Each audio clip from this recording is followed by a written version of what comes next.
Welcome to Growing Belleville Through Community Chats, a podcast presented by the Greater Belleville Chamber of Commerce to help highlight, promote, and enlighten people, businesses, and community events in the Greater Belleville area. Here are your hosts, Stephen Sedlak and Eric Huber. All right, good morning. Welcome to another episode of Growing Belleville Through Community Chats. I am your co-host, Stephen Sedlak, along with Eric Huber. Eric, how are you? I'm doing well, Stephen. How are you? It's a rainy day, but we're getting through it. We have a good guest here today. We have Dr. Brian Mentzer from Belleville Township High School. Brian, how are you? Good. Doing well. How you guys doing? Wonderful. Well, Brian, we want to be respectful of your time. We appreciate you hopping on with us today. Of course, the big news with you guys right now is of Kings Point. So kind of just wanted to hop into that. If you don't mind, I guess just kind of also give a little introduction of yourself for people that might not know much about you. Okay, sure. Brian Mentzer, born and raised in Belleville. Worked all but a couple years of my career for the Belleville schools. I worked for both 118 and 201. I've been here, this is my 12th year. Second year as superintendent, and we have some exciting things happening in the district. We've been working for about 7 or 8 years to put together a plan to bring career and tech ed advancement to fruition. And recently, we completed a transaction on the purchase of a facility, and we're currently and really into the planning and design stages for those spaces. So that has been closed, right? You guys have closed. Yes. On that. Yep. So kind of what's the outlook, I guess, or time frame of moving forward with all that? Like you said, in the design phases right now, and then kind of where do you go from there? So we're hoping to be open by August of 2022. So about 10 months. We're on a pretty aggressive schedule to get that done, but we're going to have about 70,000 square feet of career and tech ed space and alternative high school space. We're going to have programs that will begin there, our advanced culinary arts, construction, automotive, metalworking, machining, welding. I think I might be missing something, but automotive, if I haven't said that. But and then we'll have kind of about 30,000 square feet of multi-use space that are extracurriculars, athletics, bands, a variety of things can use kind of during the off season and during inclement weather, and that space will be there for potential expansion as well.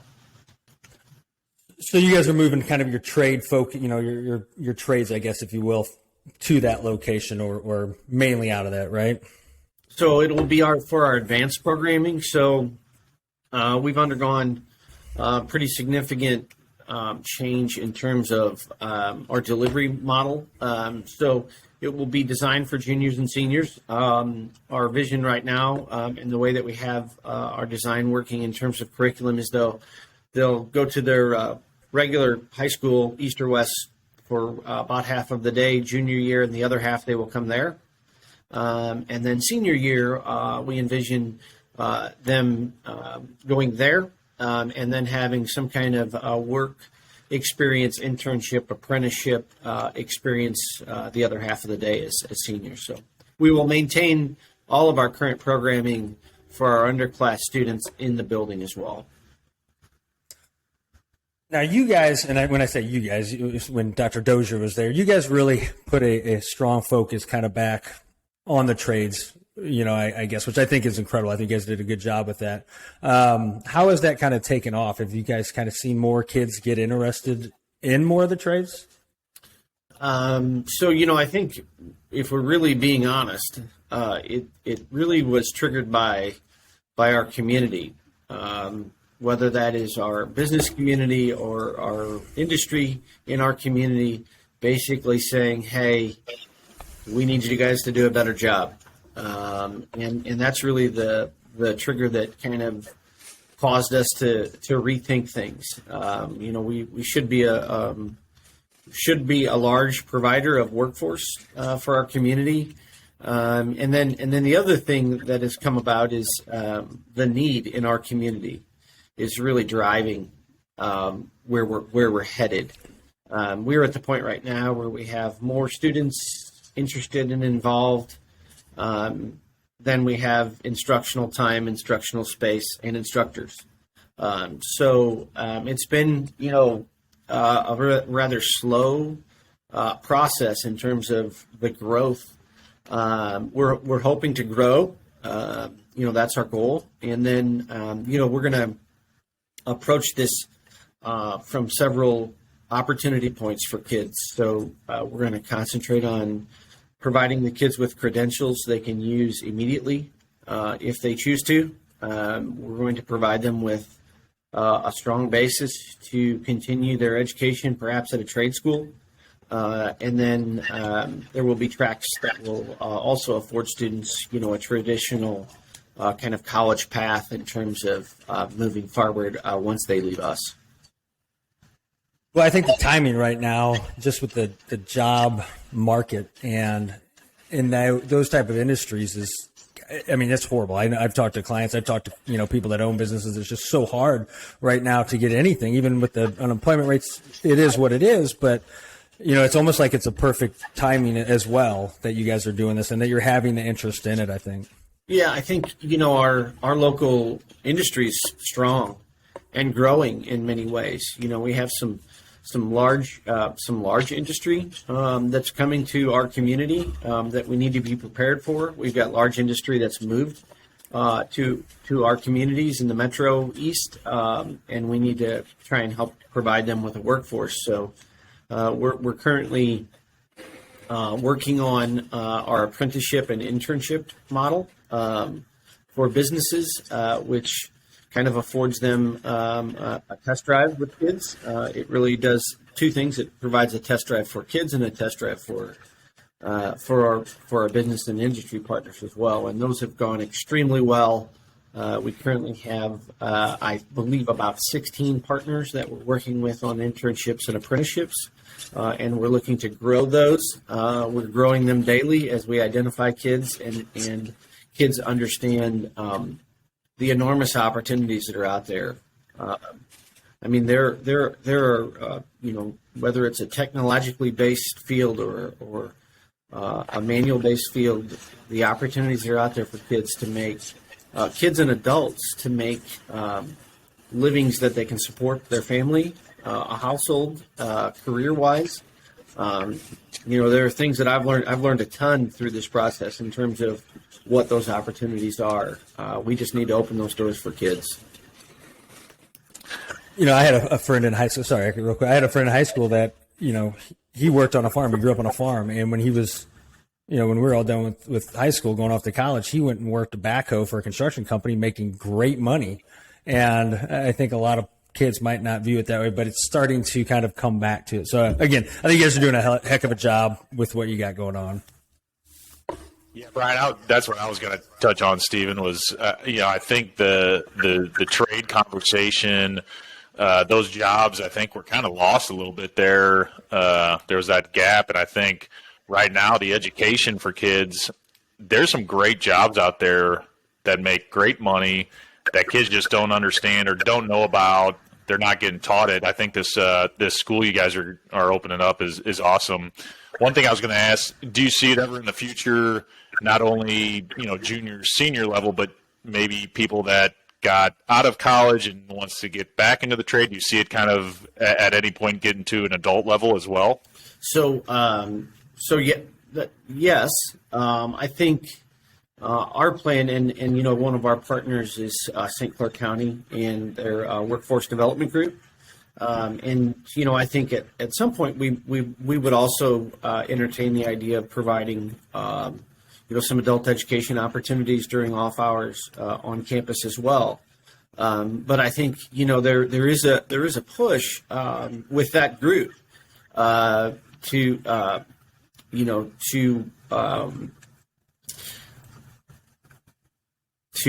up increase, the current workforce's skills in the trades. They have a specific program for folks who may be out there in the workforce and are looking to increase their skills.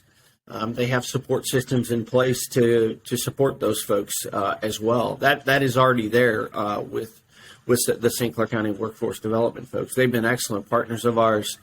SWIC, the chamber, local businesses.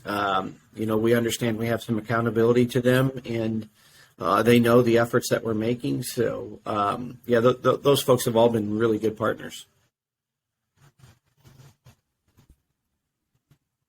Now, do you guys, with the trades and all that, and I don't want to hound on this for too long, but I know there's talks at some point of getting a food truck or something of that nature to have at football. Is there anything going on with that at all? Yeah, I mean, we've got some cool stuff going on. We did purchase. It's actually a 20-foot long enclosed concession type trailer that we're going to work to outfit over the course of the next year and have it ready for next year. And that's really just to help bolster our culinary arts programs, provide a cool service just to local events, things going on at school, special events with maybe educators and stuff like that. But we've got that going on. We're going to have a really cool tech lab. Going to have some additive printing going on there. I'm going to do some things with some technology associated with some of our partners to try and help get kids ready, doing some coding and programming. Going to have a really cool full commercial kitchen in the facility. Going to kind of serve dual roles, educational role, and then to provide food services in the building. So we're trying to do as many things as we can to benefit kids and really just open doors, increase opportunities for kids, let them see what's out there is really our focus. But we're trying to, I call those things kind of hooks. We're trying to do everything we can to try and get kids to see the benefits of what these programs offer. No plans for a casino under that? Just kidding. Just kidding. There's always that. Many rumors, but I do not believe there's rumors. True. Yeah. Okay. In regards to, I guess, kind of switching gears to the, just the school year. Now that sports are happening this year, do you see that being a benefit? Is it kind of a different mentality this year now that kids are able to kind of get back to some normalcy in regards to athletics, I guess, and their normal lives, if you will? Yeah, I would probably expand it past athletics because athletics is a large part of what kids do. But, in our buildings, our band programs, our drama programs, our art programs, academic teams, debate, those things, we've allowed all of those things to kind of try and operate as normally as you possibly can. And there are groups of kids who love school, and then there are groups of kids who love all those other things.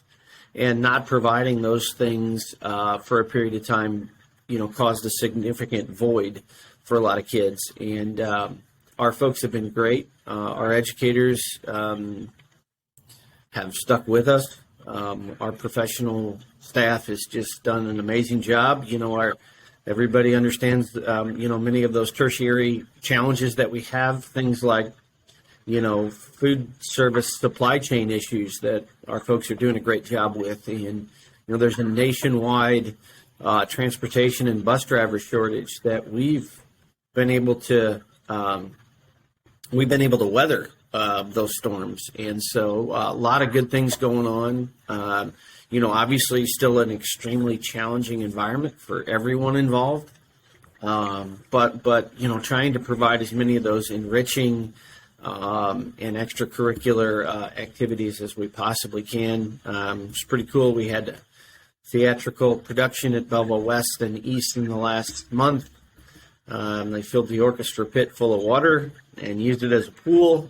So we've got lots of good things going on. Our academic teams are doing great, and then obviously we've wrapping up in the upcoming weeks our fall seasons, and we're going to get ready to enter into our winter sports season. So, how important, Brian, do you think, obviously, getting back into school this year was for the kids versus, being remote for a full year last year almost? I mean, so in our case, just a little bit of a review. We had roughly 2 4-week periods of time where we were remote. We were remote early on in the year, and then between Thanksgiving and Christmas, we were remote. Everything else was hybrid, an A day and a B day, basically, where you had half the kids each day. We had a large number of kids who elected remote last year. It just proved to be really, really tough on kids, on families, on educators. Our folks did a really pretty amazing job of providing additional supports. Be it whether it was, they had kids come in on off days. We call those academic intervention days.